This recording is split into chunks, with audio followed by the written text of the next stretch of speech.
Amis des QDN, bonjour. Alors, les fameux QDN, ça fait longtemps que j'en ai pas fait.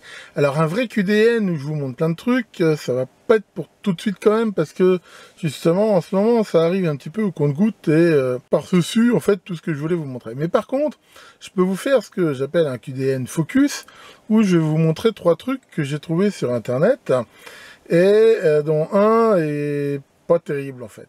J'utilisais jusqu'à présent très souvent des connecteurs dits Dupont, à sertir avec des broches comme ça. Et j'avais cette pince là qui, ma foi, marchait plutôt bien pour ce genre de connecteur. L'autre fois, j'ai trouvé ces connecteurs, là, je vous avais déjà montré dans d'autres QDN, et ces connecteurs ici, là, au PAD 254, et j'ai eu un mal fou à les sertir correctement. Et des internautes, en échangeant sur le groupe Facebook, m'ont dit que j'avais pas forcément la bonne pince et tout, alors on m'en a conseillé plusieurs, dont celle-ci, qui n'est déjà pas une pince à cliquer, qui était soi-disant terrible. Alors moi je l'aime pas du tout. D'abord il faut voir que, vu son épaisseur, elle nécessite de faire un sertissage en 2 fois. Je rappelle que toutes ces cosses là ont 2 parties, je sais pas si on voit bien, une partie qui sert à sertir le fil avec son isolant qui va donner un maintien mécanique, et une deuxième partie plus fine qui sert à sertir le conducteur pour faire la conductivité électrique. Donc cette pince là, elle a plein de diamètres. Alors je l'ai pas trouvée terrible, elle est bien des fois, enfin pour certaines causes d'après ce que j'ai pu voir, où ça permet éventuellement justement de sertir vraiment de façon précise en fonction du diamètre, mais voilà. Honnêtement, bon, je vous mettrai le lien quand même, mais moi celle-là, bon, je me servira peut-être, ou peut-être que j'ai pas bien compris comment m'en servir, mais c'est pas top. Par contre, on m'a conseillé celle-ci, qui est la Handskit SN01BM. Alors elle, c'est top banane. Elle fonctionne très bien. Et en même temps, j'ai vu une astuce que je vais vous donner, et que je connaissais pas, j'ai trouvé sur Internet, et qui est plutôt bien, ma foi. C'est que généralement, les cosses comme ça, elles sont livrées sur des bandes. Et moi, j'avais tendance, quand je voulais mettre des cosses, à couper la cosse, voilà, en la séparant directement. Or, j'ai vu sur cette vidéo qu'une des astuces, c'était de garder en fait temporairement une partie ici de la bande, parce qu'elle va servir de butée.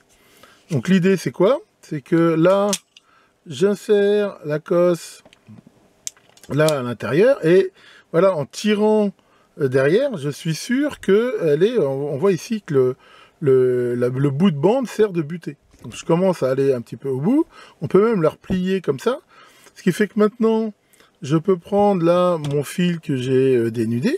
Je rappelle qu'il faut le dénuder. On l'insère en insérant la longueur qui va bien d'isolant, mais pas plus. Et on sertit. Et derrière, voilà, le bout qui reste, voilà, on peut l'enlever facilement. Et voilà. Et là, on a vraiment une cosse, je ne sais pas si on voit bien, qui est vraiment sertie parfaitement. C'est-à-dire qu'on voit bien ici le sertissage parfait de l'isolant. Et là, le sertissage parfait du conducteur. Voilà. Donc ça marche très bien. Voilà, on va en faire une dernière pour bien voir. Donc je rappelle qu'il faut déjà dénuder le fil. Alors pour ça, cette pince que je vous avais déjà montré dans un QDN, c'est vraiment ce qu'il y a de mieux. Voilà, on laisse dépasser la taille qui va bien. Voilà. Donc là, on remet la cosse, donc toujours avec le bout de la bande là dessus. Voilà, on insère le fil ici.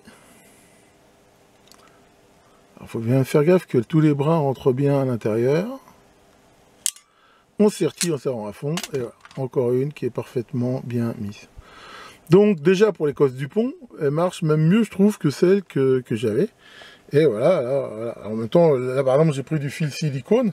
Pour info, c'est du 28 AWG, voilà, du fil silicone que j'ai trouvé comme ça, qui me permet de faire des connexions pour mes breadboards, qui sont vraiment de très bonne qualité. Alors on a toujours quand même intérêt à bien tester une fois qu'on a fait le sertissage de ces fils, que voilà, ça passe bien. Et voilà pour ça. Alors ça, donc c'était pour les cosses Dupont. Donc en fait ça veut dire que il y en a par exemple qui j'ai déjà coupé et gardé avec la cosse. Alors ça n'empêche pas de les mettre, mais finalement c'est voilà, mieux de garder avec la bande. Et maintenant je vais faire un essai par exemple avec cette pince pour ces fameuses connexions là que j'avais utilisé et sur lesquels j'avais eu justement des soucis. Donc là par contre les cosses elles sont pas livrées avec bande, elles sont déjà séparées Donc je pourrais pas utiliser cette astuce. Mais voilà, on va dire regarder quand même si avec ces cosses là, ça le fait bien. Là, pareil, je vais dénuder mon fil. Apparemment sur une longueur qui doit être un petit peu plus courte. Voilà, pas besoin de mettre beaucoup. Donc là, on voit que mon fil est dénudé. Donc là, l'idée, justement, ça va être de placer la cosse à l'intérieur de façon à ce que ça soit au bord. Voilà, et on serre un peu suffisamment pour bien tenir la cosse. On insère à l'intérieur le fil, hop, on serre fort. Et là, je suis assez content, parce que là, je vois sur ces deux-là, ça fait vraiment un très bon sertissage. Donc, c'est impeccable. Maintenant, je pourrais utiliser ces connecteurs-là avec bonheur, parce que je reconnais que mon autre pince, c'était l'enfer. J'ai eu plein d'emmerdements, donc là, vraiment, cette pince, elle passe très bien le test. Alors, je vais faire un dernier test avec les connecteurs blancs, là, que j'ai. Bon, là, le fil, je vais le garder là, il me servira sans doute un jour plus tard. Voilà, donc avec cela, par exemple, c'est encore des connecteurs un petit peu différents. Donc là, pareil, on va utiliser le système de la butée. Donc là, je mets là mon connecteur et je l'enfonce au maximum de la pince. Voilà. Sachant que là, encore une fois, voilà, on peut voir que le bord me sert de butée. Je peux même le replier comme ça. Ce qui fait que maintenant, je suis pile poil bien au ras. Je vais mettre ici le fil à l'intérieur. Tac. Et là. Et là, encore une fois, on voit que j'ai un connecteur, voilà, qui est parfaitement bien serti. Puis alors derrière, là, où il suffit de, souvent, enfin on peut reprendre, mais le simple fait, là, voilà, de le tordre un petit peu 2-3 fois, puis voilà, il s'en va directement. Et voilà, donc là, pareil, pour ces connecteurs-là, sertissage absolument parfait, donc il n'y a pas photo. Cette pince, vraiment, je la conseille, la SN01 BM, là, elle est vraiment top banane, et j'en suis très content. Alors, la dernière chose que je voulais vous présenter dans ce QDN Focus, c'est ce set là que j'ai trouvé chez RC Machine. RC Machine, c'est une boîte luxembourgeoise qui vend du matériel d'usinage, des matières premières, enfin pas mal de trucs, et j'achète assez souvent chez eux. Et là, je me suis offert ce truc que je voulais avoir depuis longtemps. Alors, ça s'appelle Doming Blocks, ou Dapping Blocks, enfin voilà, il y a différents noms. Alors, c'est fait sous forme ici d'une enclume, où on peut voir qu'il y a différentes empreintes circulaires, un petit peu de tout diamètre, et ensuite d'un set ici de ces tiges, avec au bout là cette boule, et ça va par pas de 1 mm, comme on peut le voir, de 1 à 24 mm. Alors c'est utilisé principalement en bijouterie, et d'ailleurs, je vous mettrai quelques vidéos en lien, où on voit très bien l'utilisation qu'on peut faire de ça en bijouterie. Mais moi, les bijoux, c'est pas réellement mon truc. Mais j'ai acheté ça parce que ça permet quand même des fois de faire des formes intéressantes. Alors, une des premières choses que je voulais pouvoir faire, c'était des rondelles un peu élastiques. Comme on peut le voir ici, alors, on prend une rondelle normale, et en choisissant le bon dumping block, on fait ces rondelles qui ont l'avantage, surtout si on en empile plusieurs, comme ça, un coup dans un sens, un coup dans l'autre, de pouvoir faire des serrages un petit peu élastiques qui font que voilà, on a un certain frottement, mais si en plus voilà, on prend la peine de mettre un écrou freiné à ce niveau-là, qui vont garder en fait un certain frottement élastique. Donc il y a ça, mais pas que. Par exemple, on peut faire des pièces comme ça.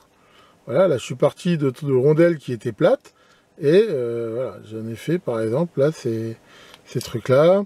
Là, on peut voir même quelque chose de quand même de plus épais. Hein, ça peut aussi, là, par exemple, faire des fois des caches, des trucs pour mettre des vis fraisées, des machins comme ça. Là, on voit encore un autre essai que j'ai fait. Voilà. Et voilà, ça fait vraiment des trucs sympas. Voir, là c'est percé, mais pas forcément. Par exemple, là, j'ai fait directement un dôme. Ça, c'est dans de la tôle de boîte de conserve. Et on voit qu'on fait ce truc-là, qu'après on peut souder ou faire comme on veut.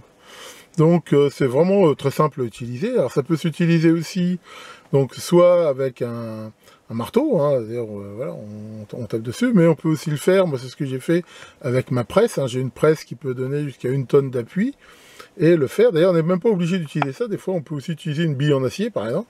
Alors bien sûr, il faut trouver un petit peu, alors c'est un petit peu expérimental, on va dire, les bons diamètres, parce que bien sûr, il y a l'épaisseur des matériaux à prendre en compte. Il faut des fois faire des essais, parce que selon le type de matériaux, des fois, ça peut aussi s'éclater. Enfin voilà, mais c'est vraiment quelque chose que je regrette pas d'avoir acheté. Hein.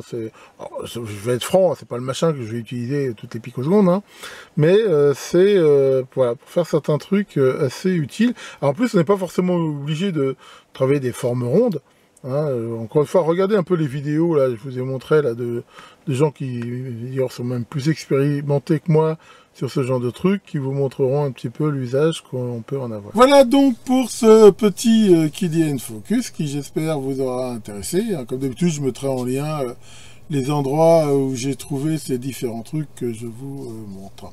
Donc ma foi, il fait plutôt chaud, même si le pire est passé. Hein. Pour info, j'ai quand même eu 42,2 degrés à l'ombre chez moi, qui est, enfin je veux dire, peut-être pas le record, mais enfin en tout cas pour un mois de mai à coup sûr ça. Bon là après ça a baissé, mais c'est devenu, l'humidité a énormément augmenté, ce qui fait que là c'est relativement lourd et assez difficile à supporter. Mais enfin c'est comme ça. Alors là vous avez peut-être aussi remarqué que l'image et le son a peut-être un petit peu changé. Alors, il se trouve que la webcam que j'utilisais jusqu'à présent dans mon lab, là, elle montrait vraiment des signes de faiblesse. Voilà, elle a commencé à merder, alors, fallait que je tape dessus, elle revenait, et puis bon, j'ai ouvert, j'ai essayé de refaire les contacts, j'ai même passé un coup au four à CMS, là, mais ça n'a rien fait, bon. Ce qui fait que, en fait, j'en ai profité pour faire une sorte de rotation. C'est-à-dire que dans mon bureau, j'ai acheté une nouvelle webcam où là, j'ai mis un petit peu plus le prix. Et vous verrez d'ailleurs dans le prochain live, aussi bien la qualité sonore que visuelle sera quand même bien améliorée. Et donc, j'ai pris l'ancienne que j'avais dans mon bureau pour mettre ici dans mon lab. Alors, j'ai eu quelques petits problèmes de réglage. Là, il se trouve que je pense avoir un réglage qui est à peu près bon. Mais voilà, j'ai eu des merdes. Et alors, bizarrement, vous verrez que ma prochaine vidéo, l'image est moins bonne, je pense que celle-ci, parce que voilà, je tourne pas forcément les vidéos dans l'ordre où je les sors pour plein de raisons. Enfin bon, c'est un petit peu chaotique, mais c'est pas grave. Comme ça, pour ceux qui suivent la chaîne, vous aurez une explication. Tiens Maurice, alors t'as pas fondu toi? Qu'est-ce qu'il y a? Faut pas se plaindre, ça pourrait être pire. Ah ouais, qu'est-ce qui serait pire? Qu'il neige? Bah pourquoi? Parce que déneiger par cette chaleur, ça serait terrible. Pauvre Maurice. Clic, le démon du KDN vous fasse faire de bons achats. Et à très bientôt pour de nouvelles vidéos.